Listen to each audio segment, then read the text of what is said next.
अल्हम्दुलिल्लाहि रब्बिल आलमीन वस्सलातु वस्सलामु अला सय्यिदिल अंबिया'i वल मुरसलीन मुहम्मदिन व अला आलिहि व सहबिहि अजमईन अम्मा बाद।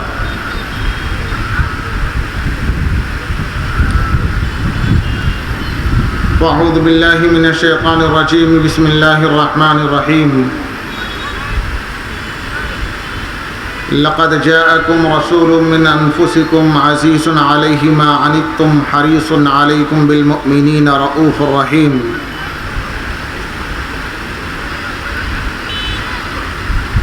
वक़ाल नबी सल्लल्लाहु अलैहि वसल्लम इन्नल उलमाअ वरसतुल अंबिया व इन्नल अंबिया लम युवर्रिसू दीनारन वला दिरहमा व इन्नमा वर्रसुल इल्म फमन अख़ज़हु अख़ज़ बिहद्दिन वाफ़िर औ कमा क़ाल अलैहि सलातु वस्सलाम। वक़ाल नबी सल्लल्लाहु अलैहि वसल्लम अल इल्मु सलासा आयतुन मुहकमा व सुन्नतुन क़ाइमा व फ़रीदतुन आदिला व मा सिवा ज़ालिका फ़हुव फ़द्ल औ कमा क़ाल अलैहि सलातु वस्सलाम। सदक़ल्लाहुल अज़ीम व सदक़ रसूलुहुन नबियुल करीम। हज़रात उलमाए किराम, बुज़ुर्गान दीन, नौजवान भाइयों,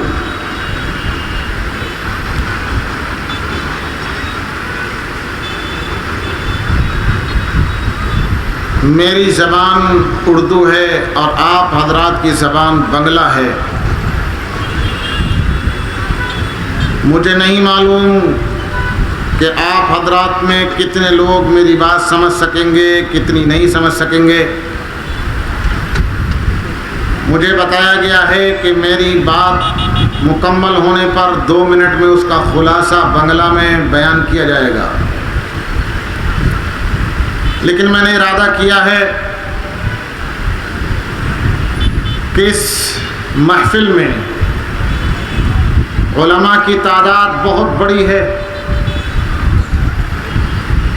मेरे अजीज़ तलबा की बहुत बड़ी तादाद है।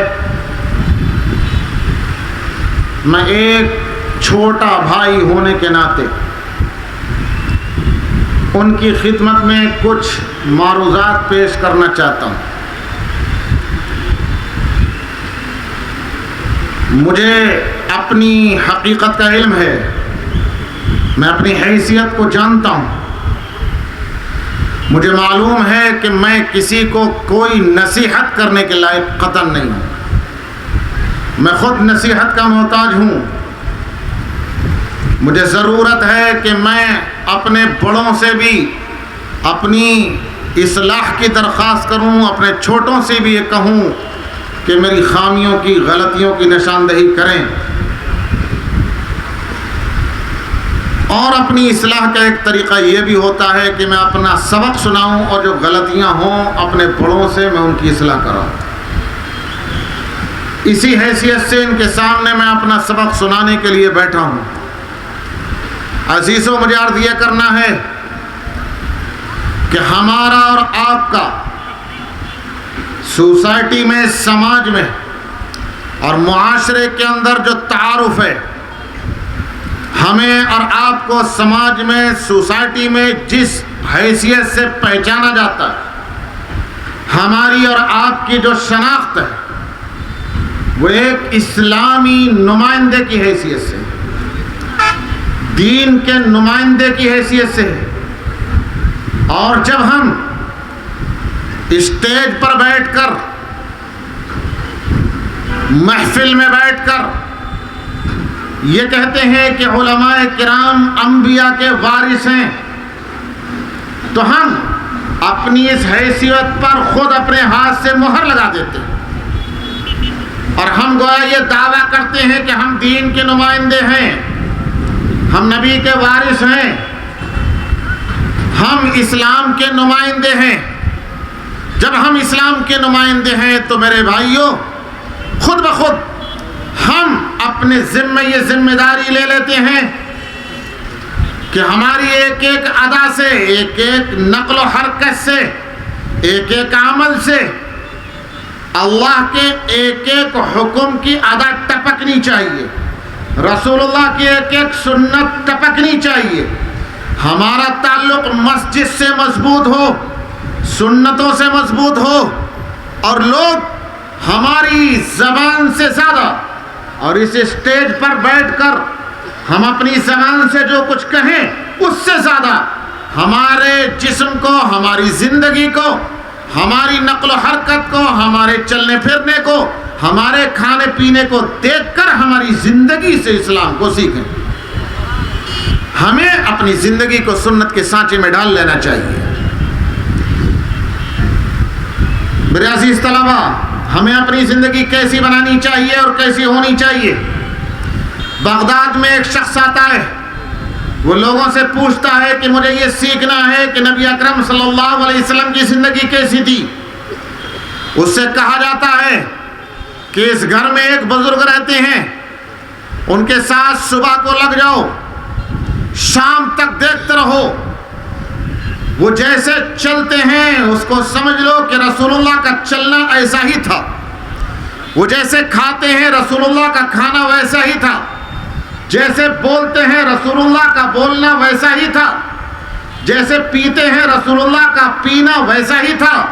मेरे अजीजों, वो हज़रत अब्दुल्लाह इब्न मसऊद रज़ियल्लाहु ताला अन्हु थे। हज़रत अब्दुल्लाह इब्न मसऊद रज़ियल्लाहु ताला अन्हु की एक एक अदा रसूलुल्लाह की सुन्नतों के सांचे में डली हुई थी। मेरे बुजुर्गों, हमें उसी नमूने का होना चाहिए। हमारी एक एक अदा को देखकर लोग दीन को समझें और दीन को देखें। हमसे पूछने की जरूरत लोगों को ना पड़े। लोग हमारे लिबास को देखें, समझ लें कि रसूलुल्लाह का लिबास ये था। हमें खाते हुए देख लें तो लोग समझ लें कि रसूलुल्लाह के खाने का तरीका ये था। एक एक अदा को देखकर रसूलुल्लाह की सुन्नत हमारे जिस्म से, हमारी हयात से, ज़िंदगी से टपकनी चाहिए। मेरे बुजुर्गों, एक बात तो मुझे ये अर्ज करनी थी। दूसरी बात मुझे ये अर्ज करनी है, आप जब अपने आप को नबी का वारिस बताते हैं, और अल्लाह का फजल है, अल्लाह ने हमें अपने फजल और करम से हमें अपने नबी का वारिस बनाया है, तो हमें यह भी देखना होगा कि नबी के हकीकी वारिस और सबसे पहले वारिस सहाबा कैसे थे। बुजुर्गों में लंबी बात करने का ना मौका है न मेरा हक है। आपको याद दिलाऊं, सबसे पहले वारिस नबी अकरम सल्लल्लाहु अलैहि वसल्लम के हज़रत अबू बकर सिद्दीक़ रज़ियल्लाहु ताला अन्हु है। जब दीन पर इफ्ताद पड़ी थी, इर्तिदाद फैला था, जब ज़कात देने वालों ने इनकार किया था, हज़रत अबू बकर खड़े हो गए थे और ये कहा था तारीखी जुमला, अयुनक़सु फ़िद्दीन व अना हय्य, क्या दीन में कमी हो जाए और मैं जिंदा रहूं? मेरे जिंदा रहते हुए क्या दीन में कमी हो सकती है? नहीं हो सकता। हकीकी वारिस अगर आप नबी के हैं तो इस जुमले को जिंदा करना पड़ेगा। ये क्यों मैं कह रहा हूं? इसलिए कि आज भी चारों तरफ से दीन पर यलगार है, चौतरफा इस्लाम पर हमले हो रहे हैं। मेरे अजीजों, ये मत समझो कि हमारे अंदर, घर के अंदर हमले नहीं हो रहे हैं। हमारे मुल्क में, हिंदुस्तान हो या बांग्लादेश, कोई मुल्क खाली नहीं। हमारे अपने बच्चे जिन कॉलेजों में, जिन यूनिवर्सिटियों में पढ़ने के लिए जाते हैं, उन्हें फलसफियाना अंदाज में बहकाया जाता है।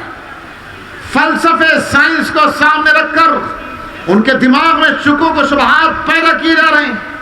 इस्लामी कवानीन पर एतराज़ात किए जा रहे हैं। इस्लामी अकायद के बारे में उनके दिलों में शुकूक व शुबहात डाले जा रहे हैं। मेरी उर्दू आप शायद समझ सकते हो। मैं ये कहना चाहता हूँ कि मुसलमान नौजवानों को और मुस्लिम नौजवानों की बड़ी तादाद को फिक्री इर्तिदाद में मुब्तला किया जा चुका है, किया जा रहा है। अगर हमने फिक्र न की और हजरत अबू बकर की तरह अगर हम मैदान में ना उतरे तो नौजवान और नई नस्ल हमारे हाथ से निकल जाएगी। इन्हें बचाना है और हमें अपनी जिम्मेदारी को अदा करना है। हमें ठोस सलाहियत पैदा करना है, ठोस इल्मी सलाहियत पैदा करके हमें मजबूत किताबों का मुताला करके और इल्मी सलाहियत में गोता लगाकर इल्मी समंदर में उतरकर मुताले की कसरत के साथ इल्मी जेवर से आरास्ता होकर और इल्मी हथियार के साथ मैदान में उतरना है और शुकूक व शुबहात को अपने नौजवानों के ज़हन से साफ करके उनको इस्लाम की शाहराह पर लाना है।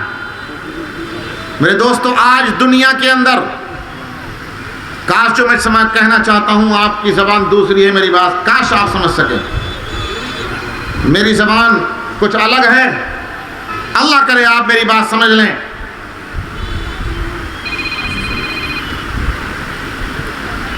इस वक्त जब हम दीन की दावत आगे लेकर बढ़ते हैं तो क्रिश्चियंस, जूयूस, हुनूद हैं, ये तो हमारे मुखालिफ हैं। रह गए मुसलमान, उसमें 3 ग्रुप हैं। एक बड़ा तबका है जो उनके साथ हो जाता है, हमसे बसन है। हमारे मुसलमानों का एक बड़ा तबका जो लिबरलिज्म का शिकार है, लिबरलिज्म का जो शिकार है उनके साथ हो जाता है। एक तबका वो है जो कश्मकश में है कि इधर जाए या इधर जाए। एक थोड़ा सा तबका है जो हमारे साथ है। कहीं ऐसा ना हो ये तबका भी हमारा साथ छोड़ जाए। इसे पकड़ना है।